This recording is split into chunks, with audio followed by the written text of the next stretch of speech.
फिर देखो,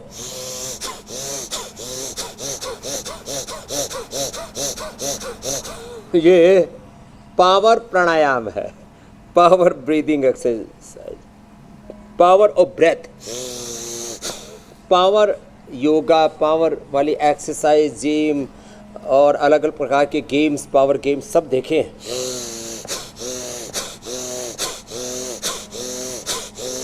ये रिदम भस्त्रिका का,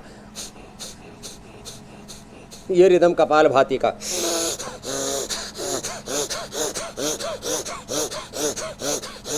बड़े बुजुर्ग होले होले कर लें।